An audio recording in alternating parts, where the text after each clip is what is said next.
Assalamualaikum warahmatullahi wabarakatuh. Waalaikumsalam warahmatullahi wabarakatuh. Bismillahi walhamdulillah, wassalatu wassalamu ala sayyidina rasulillah, sayyidina wa maulana Muhammad ibn Abdullah wa ala alihi wa sahbihi wa mawalah. أما بعد سبحانك لا علم لنا إلا ما علمتنا إنك أنت العليم الحكيم لا حول ولا قوة إلا بالله العلي العظيم. Saudara-saudara kaum muslimin rahimakumullah, kalimat sibuk adalah kalimat yang paling sering digunakan orang dalam kehidupan ini. Lebih sering lagi kalimat sibuk dijadikan kambing hitam dalam berbagai persoalan, termasuk dalam kehidupan beragama. Kadang-kadang kita bertanya kepada seseorang, kenapa tadi malam tidak hadir di pengajian? Jawabannya, sibuk. Kenapa Jumatan tidak kelihatan di masjid? Jawabannya, sibuk. Kenapa dalam peringatan hari keagamaan tidak kelihatan aktif? Jawabannya, sibuk. Kalau kita berbicara soal sibuk, siapa sesungguhnya orangnya dalam hidup ini yang tidak sibuk? Makin tinggi status sosial, akan makin tinggi pula tensi kesibukan yang kita hadapi. Masalahnya ialah kita yang bisa mengatur kesibukan atau malah kesibukan yang mengatur kita. Kalau kesibukan yang mengatur kita, insya Allah sampai tua sibuk terus. Tapi kalau kita bisa mengatur kesibukan, artinya dalam hidup ini ada semacam, bahasa kerennya, description of job. Ada semacam pengaturan waktu, ada semacam pembagian tugas di dalam kehidupan. Maka pada pertemuan kali ini kita akan berbicara tentang bagaimana mengatur waktu dalam hidup menurut contoh yang diberikan oleh Rasulullah sallallahu alaihi wasallam. Menurut riwayat dari Siti Aisyah radhiyallahu anha, adalah baginda Rasul membagi waktu dalam hidupnya itu menjadi 3 bagian. Sepertiga untuk Allah, sepertiga untuk tugas, sepertiga lagi untuk keluarga. Jadi ada waktu untuk Allah, ada waktu untuk tugas, ada waktu untuk keluarga. Bukankah dalam kehidupan ini kadang-kadang berlaku kepincangan dari tingkah seseorang? Ada orang yang seluruh waktunya cuma untuk Allah saja. Tugas dilupakan, keluarga terlantar, itu bukan orang yang terbaik. Ada orang yang waktunya habis cuma demi tugas saja. Dari pagi sampai pagi lagi, kalau tidak di belakang meja, ia rapat saja kerjanya. Allah dilupakan, sujud tidak sempat, keluarga terbengkalai, itu juga bukan orang yang baik. Ada juga orang yang waktunya cuma untuk keluarga, kerjanya ngumpul saja. Seperti bahasa Inggris bilang, mangan ora mangan pokoknya ngumpul. Bermasyarakat tidak sempat, sujud tidak pernah, dengan kehidupan beragama jauh. Ini pun bukan orang yang terbaik. Orang yang baik ialah orang yang pandai mengatur waktu. Itu tadi cara baginda mengatur waktu dalam kehidupannya. Selanjutnya, bagaimana cara beliau mengisi waktu? Apa pengaruhnya dalam pribadi dan perjuangan beliau? Dan apa hubungannya dengan kita? Mari kita lihat lebih jauh. Sepertiga dari waktunya adalah untuk Allah. Artinya untuk beribadah kepada Allah. Bagaimana ibadahnya? Saudara-saudara, satu-satunya manusia yang dalam Al-Quran sudah mendapat jaminan ampun dari seluruh dosa yang pernah dikerjakan, cuma Rasulullah orangnya. Quran yang menjanjikan, liyaghfira lakallahu ma taqaddama min dzambika wa ma ta'akhkhar. Wahai Muhammad, dosamu yang dahulu, dosamu yang sekarang, dosamu yang akan datang kalau memang ada, seluruhnya sudah mendapat jaminan ampun dari Allah Subhanahu wa ta'ala. Orang yang nyata-nyata sudah mendapat jaminan ampun dari segala dosa ini, ibadahnya luar biasa. Luar biasa bagaimana? Sejarah menceritakan beliau kalau sholat malam sampai bengkak kakinya karena rajin sujud. Aisyah menceritakan, satu malam selesai sholat isya saya akan tidur. Saya lihat suami saya sedang sholat, maka saya pun tidur. Tengah malam saya terbangun dari tidur, saya lihat suami saya masih sholat juga. Saya tidur lagi. Menjelang sepertiga malam yang akhir saya bangun, saya lihat masih sholat juga. Saya hampiri beliau. Saya tanya setelah sholatnya usai, "Bang," kata Aisyah, "ada apa yang?" Kata baginda Rasul. Sebab beliau itu, jangan senyum kalau saya katakan yang di sini. Sebab beliau itu pandai sekali menyenangi hati istrinya. Panggilan kelihatannya sepele, tapi bisa menghidupkan keharmonisan dalam rumah tangga. Beliau apabila memanggil Siti Aisyah dengan kalimat Humaira, "Ya Humaira," wahai yang pipinya kemerah-merahan. Cantik sekali panggilannya untuk istrinya. Kita kadang-kadang terlalu jujur tapi nyakitin. Mentang-mentang bini hitam, kalau manggil bini hitam, sini lo. Jujur tapi nyakiti itu. Hadirin yang saya muliakan, baginda menjawab, "Ada apa yang? Abang ini kan dosanya sudah mendapat jaminan ampun dari Allah." "Iya, lalu gimana?" "Ya kalau ibadah jangan terlalu gitu-gitu benar, kenapa sih? Orang sudah dapat jaminan ampun itu kan mestinya tenang, aman. Ini malah seolah-olah beliau orang yang paling banyak mempunyai dosa. Tidak puas melaksanakan hanya sholat yang wajib ditambah dengan yang sunnah-sunnah. Tidak usah gitu-gitu benerlah bang, sudah dapat jaminan ampun ini." Terhadap usul istrinya ini, apa jawab beliau? Sederhana, tapi melambangkan sikap jiwa yang luhur. Beliau menjawab, "Aisyah, afala uhibbu an akuna abdan syakura." Yang, apa saya tidak senang kalau saya ini oleh Allah mendapat gelar abdan syakura, hamba yang pandai bersyukur, hamba yang tahu berterima kasih. Makin diampuni, makin banyak sujud saya. Makin diampuni, makin banyak ibadah saya kepada Allah. Inilah prinsipnya. Saudara-saudara, oleh karena ibadahnya demikian rupa, Allah lalu dekat.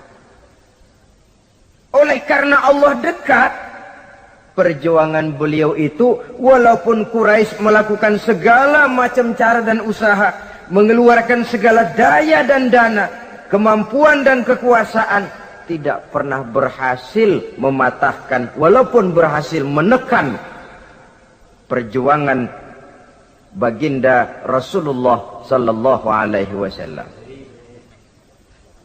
Coba kalau kita buka sejarah, beliau itu kan mulai berjuang sendiri, yang dihadapi masyarakat yang keras, kasar, brutal.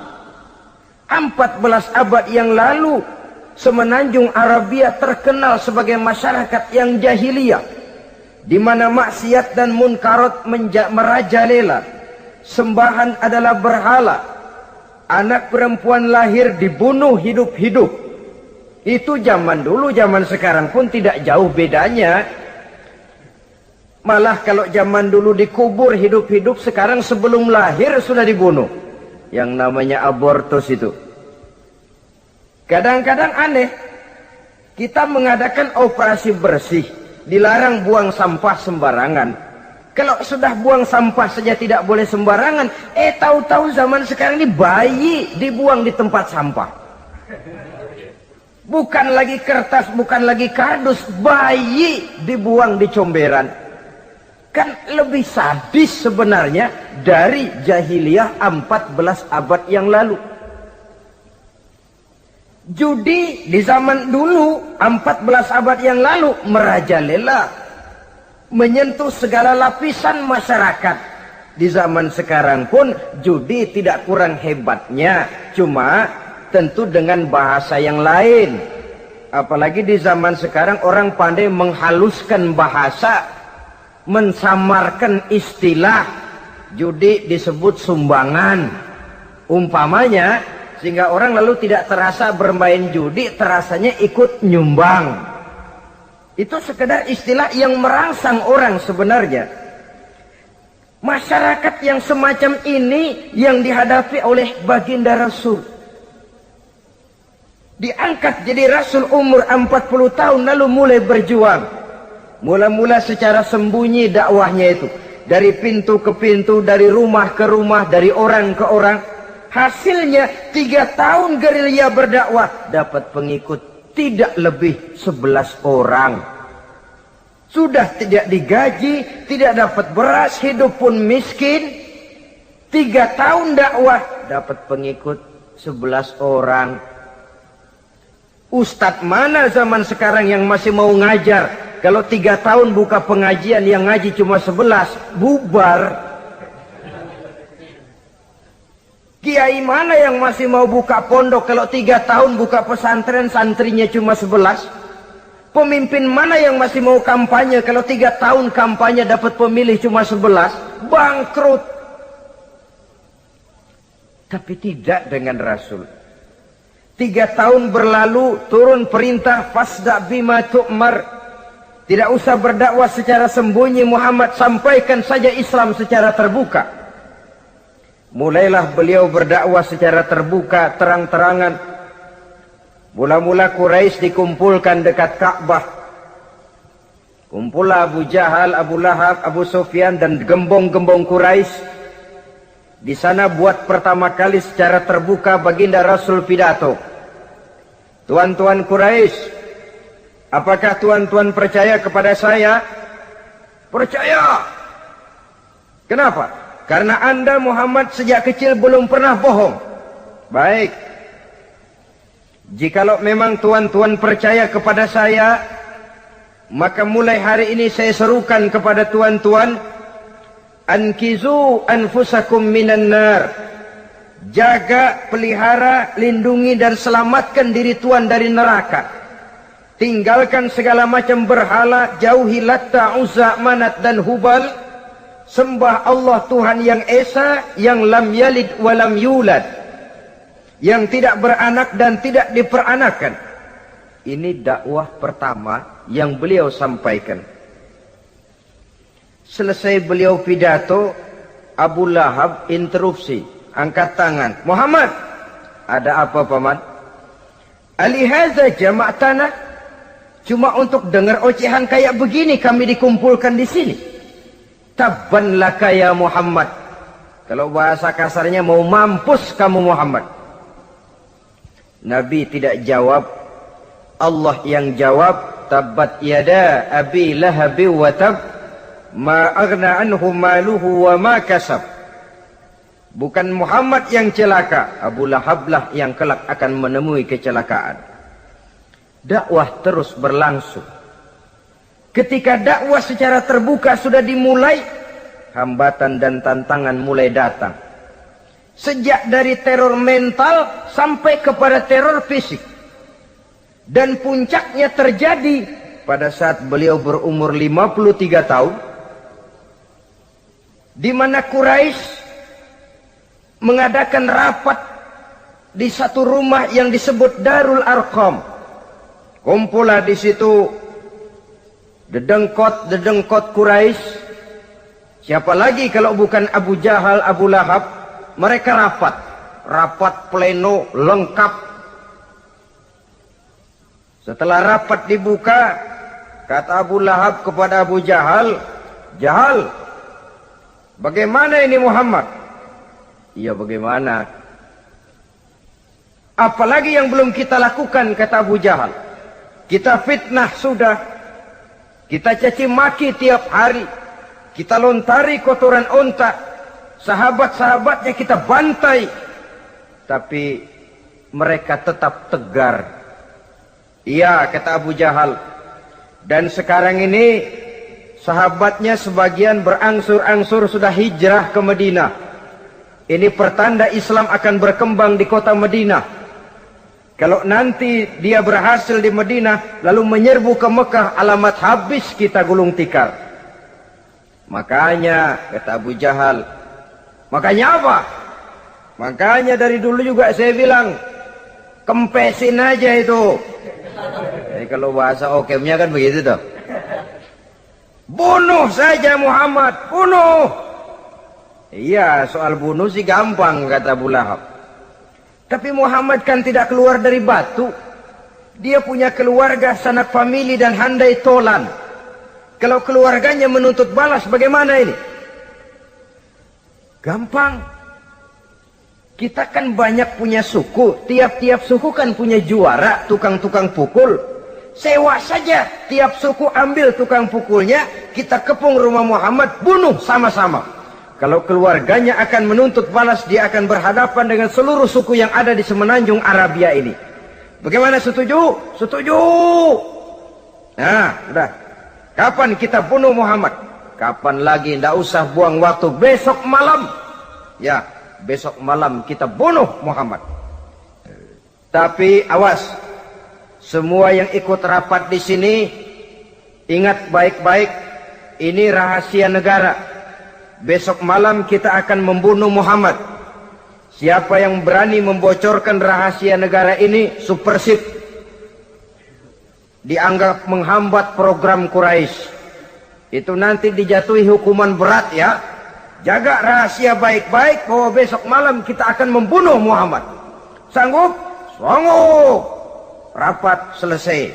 Hadirin boleh bubar ke rumah masing-masing. Pulang. Namanya manusia, bocor juga rahasia ini. Begitu pulang, cerita sama istrinya, Bu, anu loh Bu, apa Pak? Saya tadi ikut rapat. Rapat apa tuh Pak? Besok malam akan ada pembunuhan. Pembunuhan. Siapa tuh yang mau dibunuh? Muhammad. Tapi jangan bilang-bilang ya, ini rahasia negara. Ini rahasia negara Bu, jangan bilang-bilang. Iya Pak, iya. Nah, besok pagi istrinya ngobrol sama tetangganya. Mbak Ayu, tahu nggak? Apa tuh? Nanti malam akan ada pembunuhan. Siapa yang mau dibunuh? Muhammad. Loh, sampean taunya dari mana? Suami saya ikut rapat, tapi jangan bilang-bilang ya Bu ya. Ini rahasia negara. Jangan bilang-bilang, nanti yang satu sampaikan lagi, jangan bilang-bilang, terus jangan bilang-bilang, akhirnya berita tersebar. Sehingga pagi hari itu, sebagian besar penduduk Mekah sudah tahu kalau nanti malam akan ada pembunuhan. Maka lepas zuhur, Mekah itu mulai tegang. Yang simpati, aduh kasihan Muhammad nanti malam akan dibunuh.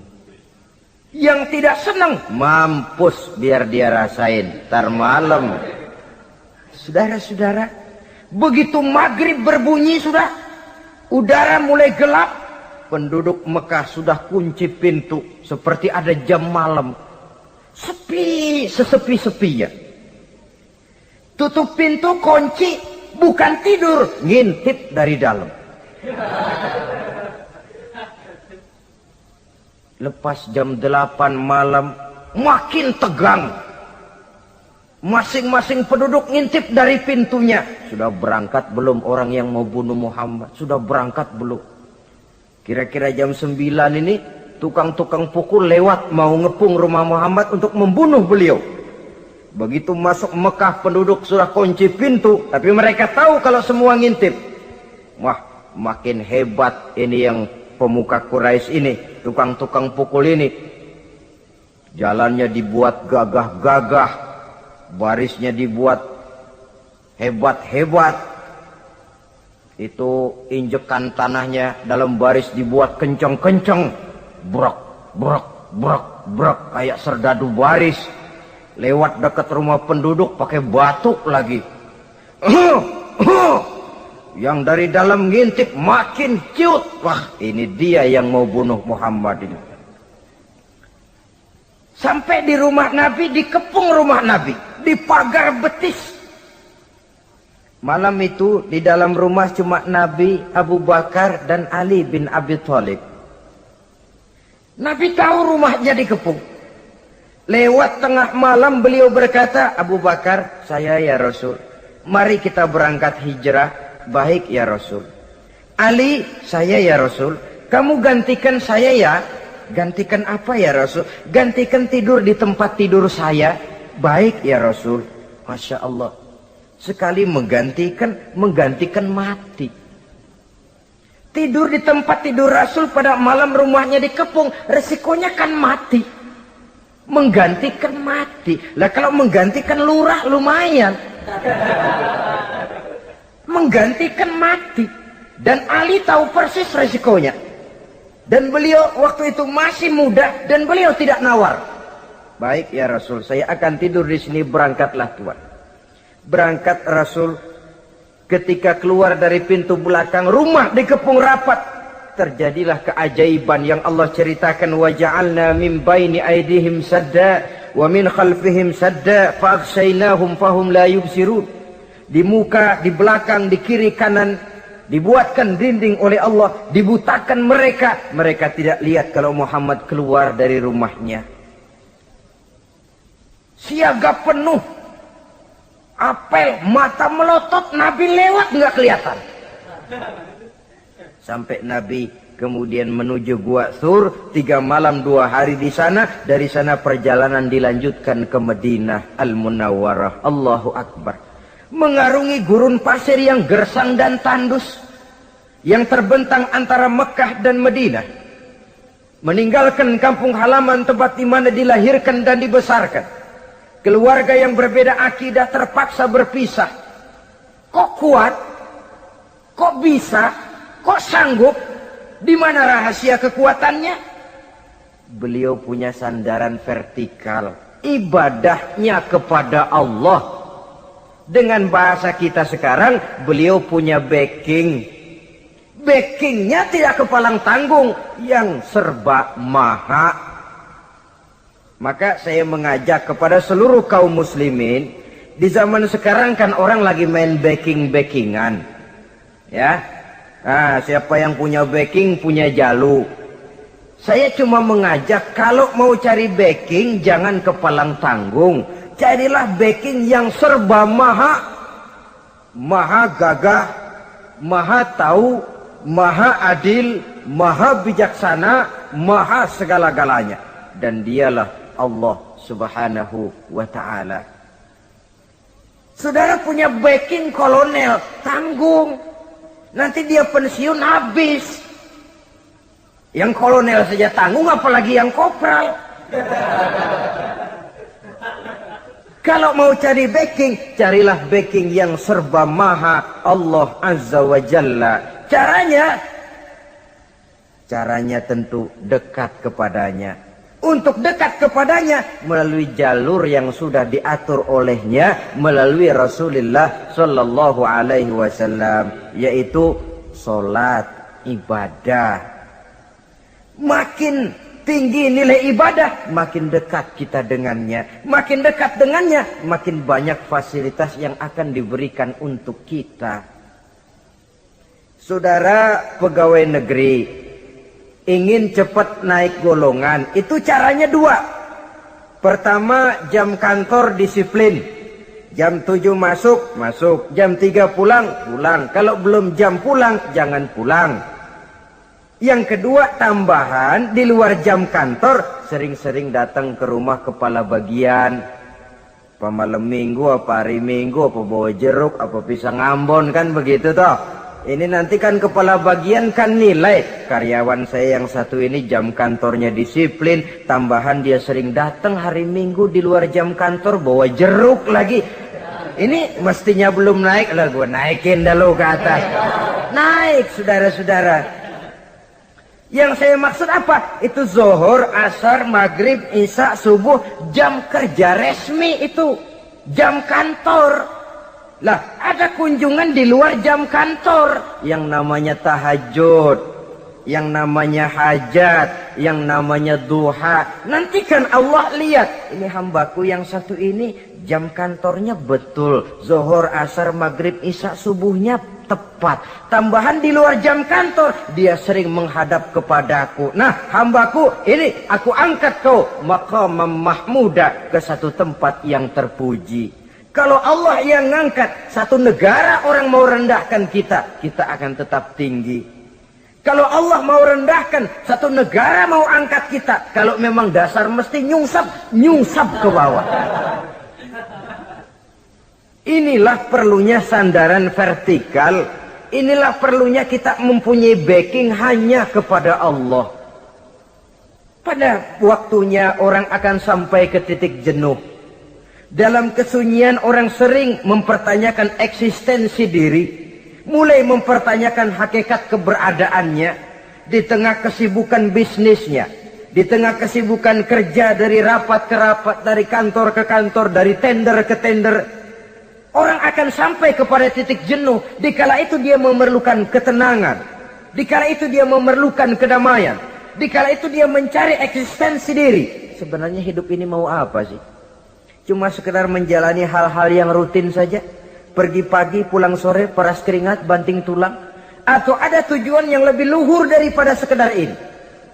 Dikala itulah dia mulai mencari jalur untuk mendekatkan diri kepada Sang Pencipta. Dan tidak bisa ingin dekat dengan Allah, saudara, pakai aturan sendiri. Ingin dekat dengan gubernur harus ikut aturan yang ditetapkan oleh protokolnya gubernur. Ingin dekat dengan presiden, ya ikut jalur yang sudah disusun oleh protokolnya presiden. Ingin dekat dengan Allah, ya ikut jalur yang sudah diatur oleh Allah melalui Rasulnya. Apa itu? Ya diantaranya sholat, puasa, dan ketentuan-ketentuan ibadah yang lain. Tidak bisa dengan prinsip, yang penting kan hati baik, berjiwa bersih, akhlak luhur. Tidak usah sholat kalau hati baik sudah dekat dengan Allah. Oh, alangkah enaknya kalau begitu. Kalau dengan itu bisa dekat dengan Allah, rasanya Nabi Muhammad yang paling dulu berhenti sembahyang. Kenapa? Beliau orang yang hatinya paling baik. Beliau orang yang budinya paling luhur. Kalau budi luhur dan hati baik sudah menjamin untuk dekat dengan Allah, Nabi dulu berhenti sholat. Nyatanya tidak. Beliau orang yang berbudi luhur, berakhlak baik, entoh ibadahnya demikian rupa. Dan beliau adalah standar untuk kita jadikan contoh dalam mengamalkan ajaran-ajaran agama di kehidupan kita ini. Saudara, itu tadi sepertiga waktu beliau untuk ibadah, untuk Allah. Sepertiga yang kedua dari waktu beliau adalah untuk tugas. Dalam hal ini, sebagai seorang Rasul, menyampaikan risalah Islam berhadapan dengan umat. Yang jadi soal ialah, apa modal utama beliau di dalam melaksanakan tugas? Dan ini nanti sebagai cerminan buat kita. Modal utamanya pertama adalah keteladanan, dan yang kedua adalah akhlak. Sekarang ini kita hampir nyaris mengalami berbagai macam krisis. Yang paling santer kita dengar adalah krisis wibawa. Ada pak guru dicegat muridnya di jalanan, dipukulin karena nggak naik kelas katanya. Nampaknya guru nggak lagi berwibawa. Di satu pihak mungkin karena si guru tidak bisa digugu dan ditiru. Di lain pihak juga murid tidak lagi mengenal arti rasa hormat kepada pak guru. Nah, kenapa krisis wibawa timbul? Karena tidak ada keteladanan. Adapun Rasul, wibawa beliau timbul di tengah umat karena keteladanan ini. Apapun yang beliau ajarkan kepada umat, beliau adalah pelaksana pertama. Dengan kata lain, satunya kata dan perbuatan. Ini yang sangat diperlukan di zaman kita sekarang. Bukan cuma sekedar simposium, muktamar, kongres, rapat besar dengan keputusan bertumpuk-tumpuk kertas di atas meja, tetapi tidak pernah terrealisir dalam kehidupan. Yang kita perlukan adalah satunya kata dan perbuatan. Bahwa kalau itu yang diucapkan, itu yang diterapkan. Kalau itu yang diteorikan, itu yang dikerjakan. Keteladanan. Yang kedua, rahasia sukses beliau dalam melaksanakan tugas berhadapan dengan umat, akhlak. Beliau tidak menyampaikan Islam ini dengan kekerasan, tidak juga dengan bujuk rayu harta, tidak pula dengan menakut-nakuti orang. Belum pernah kita baca dalam sejarah beliau teriak-teriak, awas yang tidak masuk Islam dipecat jadi orang Arab. Tidak. Atau dengan bujuk rayu, ayo siapa masuk Islam supermi 2 bungkus. Tidak. Sebab kebenaran tidak bisa dipupuk dengan materi. Kebenaran adalah soal keyakinan, dan keyakinan adalah soal batin. Orang yang beragama karena tertarik kepada supermi, orang yang beragama karena tertarik kepada pakaian, kepada obat-obatan, nilai imannya dipupuk dengan materi. Dan usaha seperti itu sama saja dengan menegakkan benang basah. Dia percaya kepada sesuatu yang dia tidak mengerti. Dia yakin kepada sesuatu yang dia tidak tahu apa bentuk yang dia yakini itu. Alangkah malang dan kasihannya orang yang beragama seperti ini. Tidak demikian dengan Rasul. Islam ini adalah satu keyakinan. Keyakinan terhadap kebenaran hanya bisa ditegakkan dalam nurani manusia yang paling mendasar. Karena itu dia tidak bisa dipaksakan. Dan itu pula sebabnya Quran punya prinsip la ikraha fid din. Tidak ada paksaan dalam beragama. Mau Islam silahkan, tidak mau Islam silahkan. Allah tidak memaksa. Tapi ayat ini jangan disalah pakai. Tidak pernah sholat, ditanya orang, kamu kan Islam kok tidak sholat? La ikraha fid din dong. Salah pakai. Yang tidak ada paksaan dalam beragama itu untuk orang di luar Islam. Kepada tuan-tuan di luar Islam, la ikraha fid din, tidak ada paksaan masuk Islam. Tapi kalau sudah masuk ke dalam Islam, maka berlaku peraturan Islam. Contohnya begini saja, tidak ada paksaan masuk ke rumah saya. Itu toh. Mau masuk silahkan, tidak mau masuk tidak ada urusan. Tapi sekali saudara masuk ke rumah saya, saudara harus ikut tata tertib yang ada di dalam rumah saya. Kira-kira beragama itu begitu. Tidak ada paksaan masuk Islam. Tapi sekali saudara masuk Islam, maka berlaku peraturan Islam untuk kehidupan saudara. Jadi la ikraha fid din ini buat orang di luar garis. Allah tidak maksa-maksa orang mau masuk Islam, mau tidak. Silahkan saja. Tapi ketika orang mendapat hidayah, masuk ke dalam Islam, peraturan Islam berlaku dalam kehidupannya.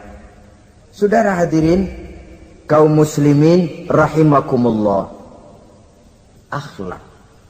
Mari kita lihat lebih jauh bagaimana sih akhlak beliau yang mulia itu.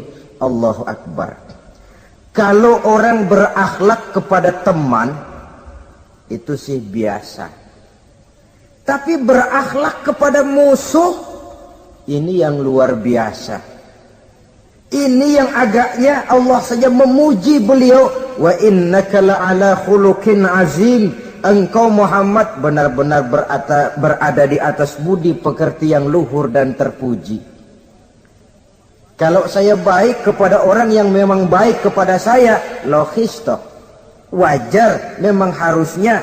Tapi berbuat baik kepada orang yang jahat terhadap saya, ini yang tidak setiap orang bisa. Nah, sebab itu saya tidak ingin menceritakan akhlak beliau kepada sahabat, namanya juga kepada sahabat. Saya akan kutip beberapa riwayat yang menceritakan bagaimana akhlak beliau kepada orang yang nyata-nyata memusuhinya. Berbagai riwayat menceritakan bagaimana beliau ketika di Taif dilontari orang dengan batu, yang melontari beliau malah mendapat doa, Allahumma hdi qaumi fa innahum la ya'lamun. Ya Allah, berikan hidayah, berikan petunjuk kepada mereka yang melontari saya dengan batu, karena mereka tidak tahu. Kalau saja mereka tahu, mereka tidak akan melontari saya dengan batu. Ya Allah, berikan hidayah kepada mereka. Padahal ketika itu malaikat Jibril menawarkan jasa, Muhammad, kalau kamu mau orang yang melontari kau dengan batu itu hancur, saat ini juga saya angkat Jabal Uhud, saya timpakan mereka biar mati semua. Mau Muhammad? Jangan Jibril, mereka tidak tahu. Kalau saja mereka tahu, mereka tidak akan melontari saya dengan batu. Lebih baik doakan mereka supaya mendapat hidayah dari Allah. Dalam kondisi kepepet, dilontari dengan batu, malaikat Jibril datang menawarkan jasa. Beliau lebih memilih mendoakan orang yang berbuat jahat itu. Ya Allah, bukan main. Umumnya kita kan kalau lagi kepepet ada yang nolongin, girang bener. Andai kata kita yang jadi nabi disambitin orang, datang malaikat Jibril nawarin, bagaimana sikat? Abisin aja dah.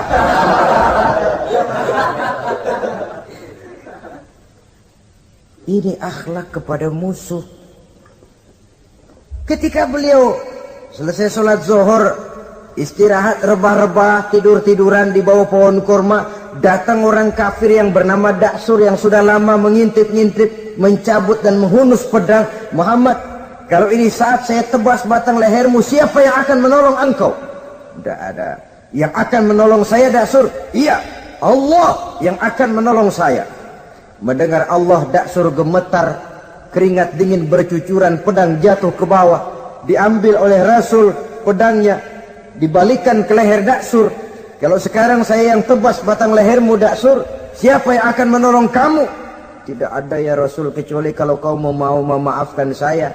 Baik, ambillah kembali pedangmu, kau saya maafkan, dan jangan ulangi lagi perbuatan semacam ini. Lain saat beliau sedang tawaf, diikuti oleh seorang Quraisy kafir. Sambil tawaf, ini kafir Quraisy sudah bawa pisau. Dia pikir nanti di satu sudut yang agak gelap saya tikam Muhammad dari belakang, saya bunuh dia. Jadi kafir ini pura-pura ikut tawaf. Jahatnya orang kafir itu kan begitu, tawaf ya ikut pura-pura tawaf, ada kesempatan sikat dari belakang. Putaran pertama belum ada kesempatan, putaran kedua makin tegang. Pokoknya begitu tempat agak gelap, cabut pisau, hantam saja sudah Muhammad, biar mati sekali di sini. Dan Nabi tahu, oh ini asisten pribadi malaikat Jibril ngasih tahu tuh. Jadi malaikat Jibril memberitahu, awas Muhammad, itu di belakangmu orang cuma pura-pura tawaf. Dia bawa pisau mau bunuh kamu, hati-hati Muhammad, Roger ganti gitu.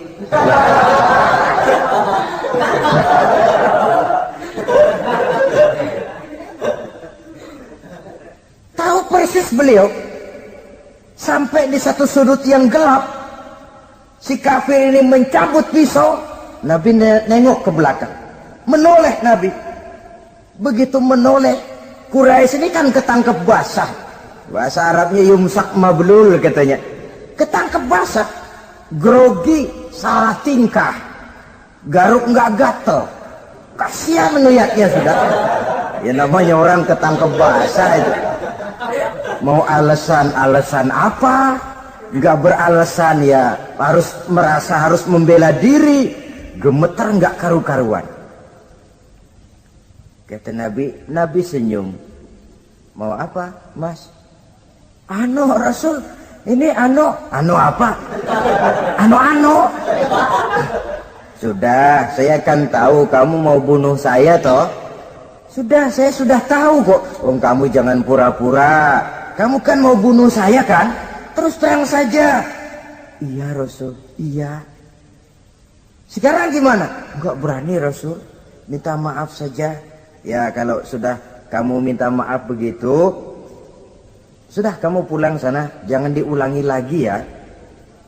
Begitu mudah beliau memaafkan orang yang nyata-nyata mau menghabisi nyawanya. Sepanjang itu belum terwujud. Sepanjang itu belum terbentuk dalam artian real. Sangat mudah beliau memaafkan orang. Saudara hadirin kaum muslimin rahimakumullah. Pemaaf, lapang dada, toleransi, menghargai pendapat para sahabatnya. Ini sederetan dari akhlak yang terpuji. Sehingga karena keluhuran akhlak inilah yang menyebabkan orang tertarik masuk ke dalam Islam. Beliau berprinsip apa? Basiru wala tunaffiru, yasiru wala tu'assiru. Gembirakan orang, jangan ditakut-takuti. Mudahkan persoalan orang, jangan dibikin sulit. Ini kan satu prinsip yang sangat baik dalam melaksanakan dakwah, dalam menyampaikan misi.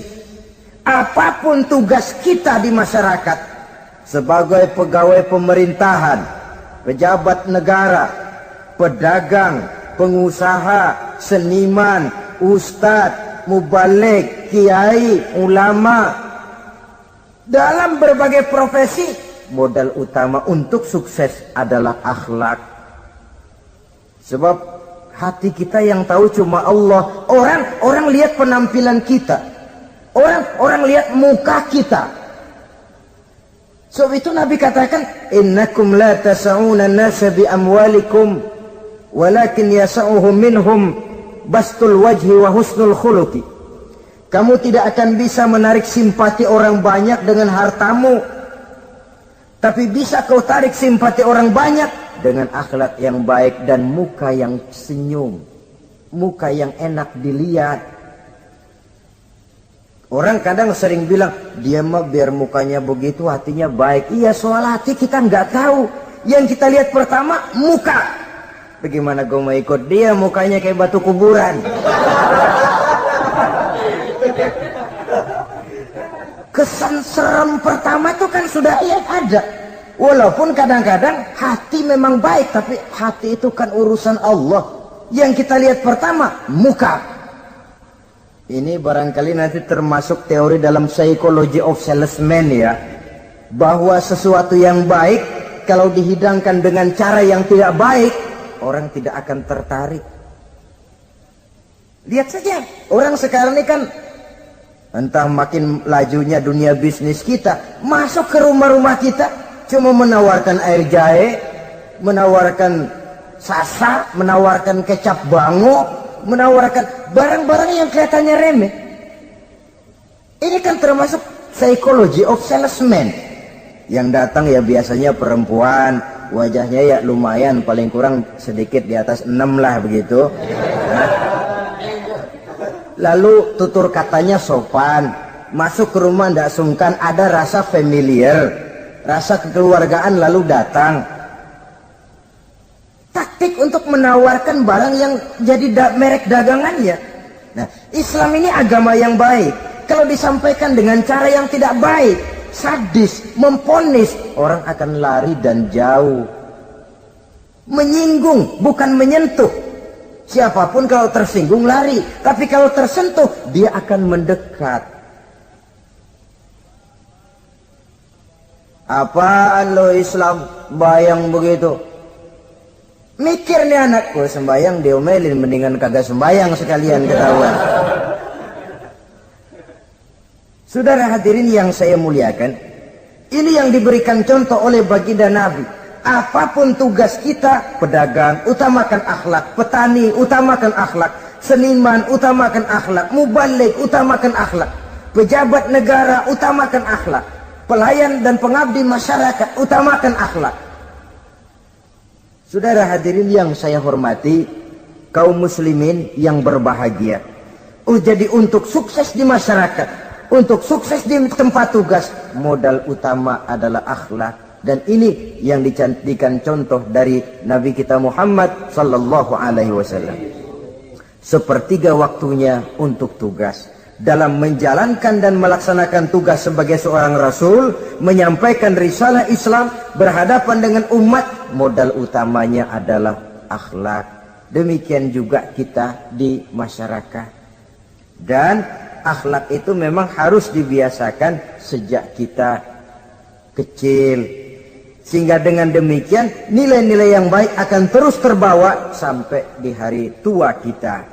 Saudara-saudara, rasanya kehancuran satu bangsa dimanapun di dunia ini selalu dimulai dengan kehancuran akhlak daripada bangsa itu sendiri.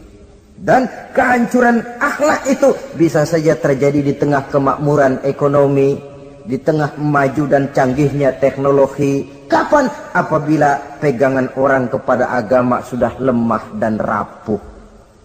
Kita tengok di negara-negara di sebelah barat kita, kemajuan teknologi yang tidak diimbangi dengan kuatnya pegangan orang kepada agama telah melahirkan budaya-budaya yang merendahkan martabat manusia. Lahirlah kebudayaan hipis, lahirlah kebudayaan nudis, hidup serba bosan dengan ini dan itu karena segalanya sudah dimiliki. Rumah mentereng, jumlah kendaraan sejumlah keluarga, kapal pesiar di laut mewah, pesawat udara punya. Setelah ini punya, ini ada, semua ada, titik jenuh sampai. Mau apa semua ini? Akhirnya ingin hidup apa adanya, tidur di goa-goa, tidur di kaki-kaki gunung, tidur di hutan belantara, pakaian kumel. Itu hipis-hipis yang datang kemari, yang pakaiannya kumuh, tambelan, lepis belel. Padahal di kantongnya cek, travel cek, dolar. Lain hipis kita, emang benar-benar gembel.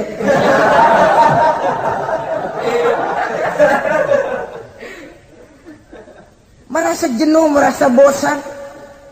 Bahkan sebuah berita dari Jerman, orang terlalu kaya, pulau dibeli. Di pulau itu dia bikin satu klub yang bernama klub nudis. Setiap anggotanya boleh masuk ke pulau itu dengan catatan tidak boleh pakai pakaian selembar pun. Alias bugil. Telanjang bulat. Oh, sudah telanjang bulat itu. Dan di sana berlakulah apa yang disebut serba boleh.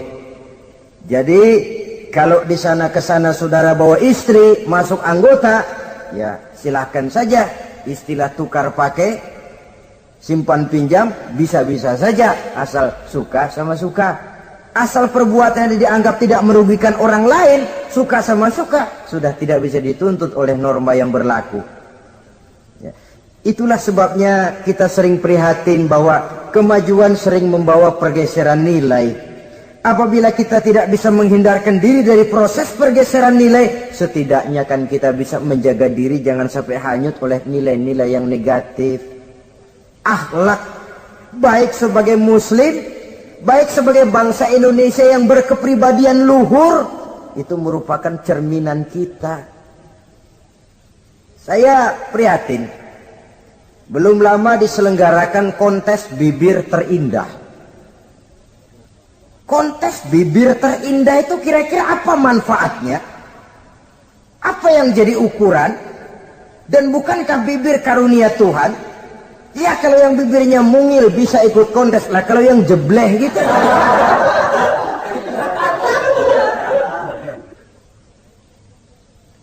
Kontes bibir terindah masih hangat dibicarakan orang. Sudah muncul lagi kontes betis terindah.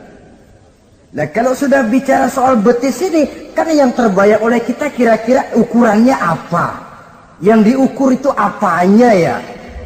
Ya tentu betisnya itu. Lah paling celaka kalau betis-betis yang ikut itu nanti jadi milik panitia semua kan.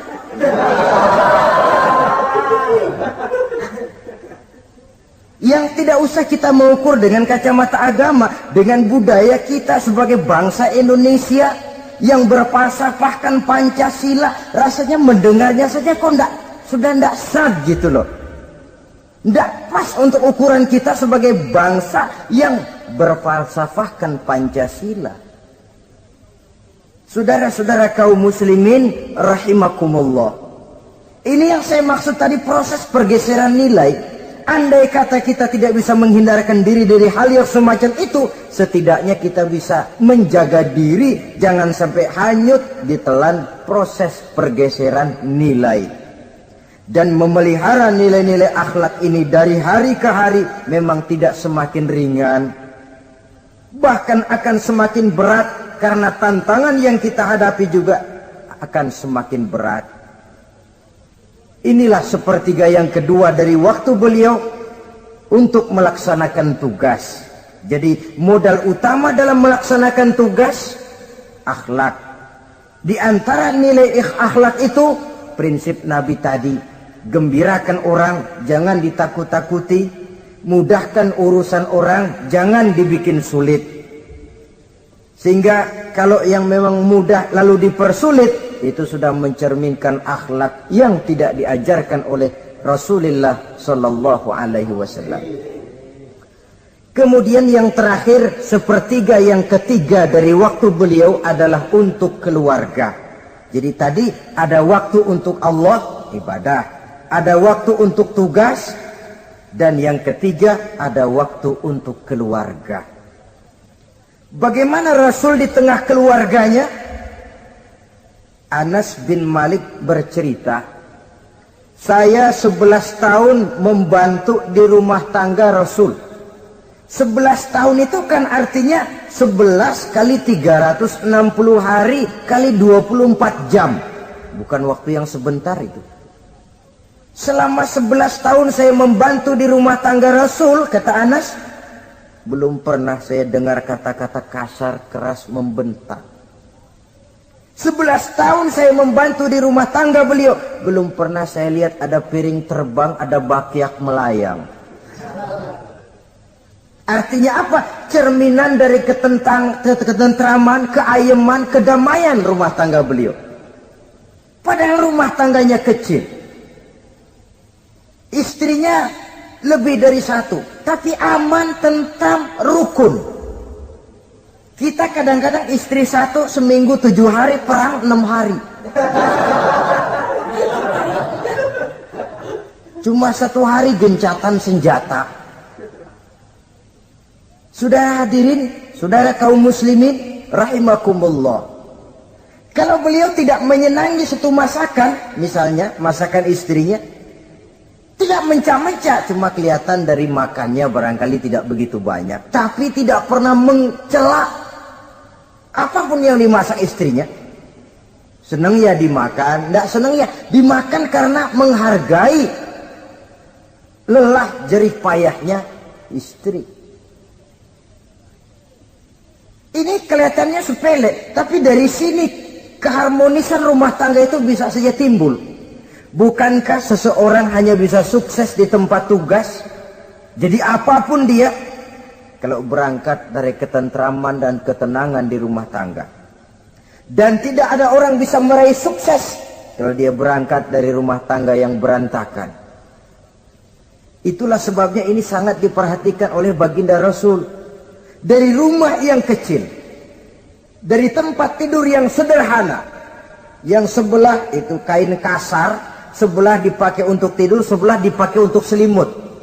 Jadi kasur merangkap selimut. Allahu Akbar. Tapi dari rumah tangga yang semacam itu keluar ucapan baiti jannati, rumah tanggaku laksana surga bagiku.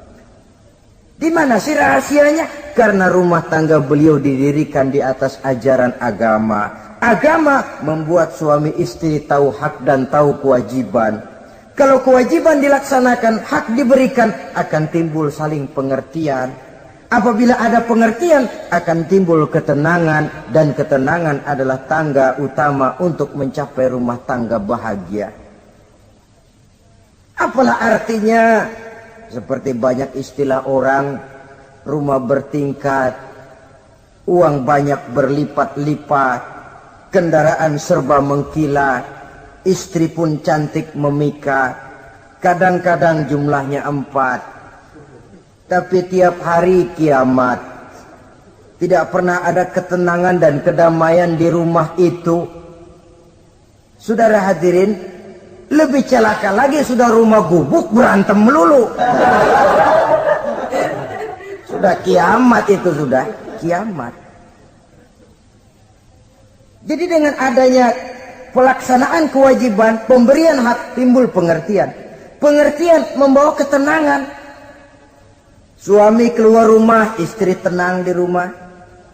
Suami meninggalkan istri pun hatinya tenang dan tentram, tidak was-was, tidak berpikiran nanti kalau saya lembur ini istri ngompreng, tidak. Si istri pun lega melepas suami karena ada keterbukaan. Ini kan menurut angket terakhir loh ya, yang diadakan oleh beberapa majalah di ibu kota ini. Di ibu kota katanya, dari sejumlah laki-laki yang disebarkan angket, ternyata jika ada 3 laki-laki, 2 nyeleweng. Jadi angka penyelewengan itu 2/3 dari jumlah laki-laki itu menyeleweng katanya. Ya mudah-mudahan yang kumpul di sini termasuk 1/3 yang nggak nyeleweng itulah.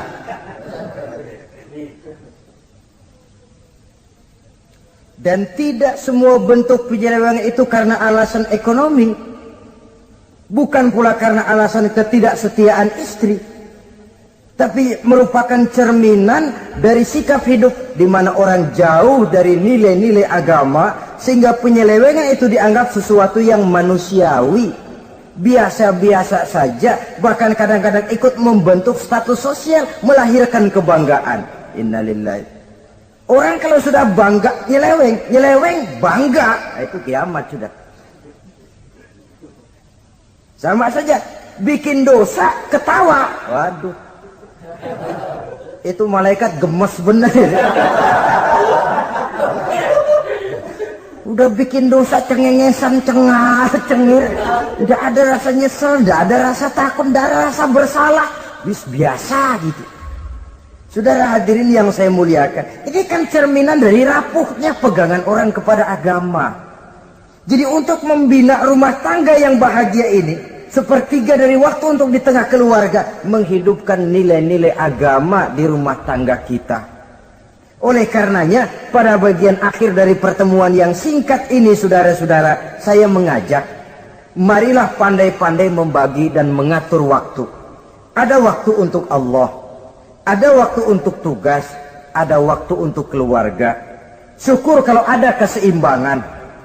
Tapi kalau tidak, istilah usul fikih itu tatimul aham minal muhim, mendahulukan yang terpenting dari yang penting.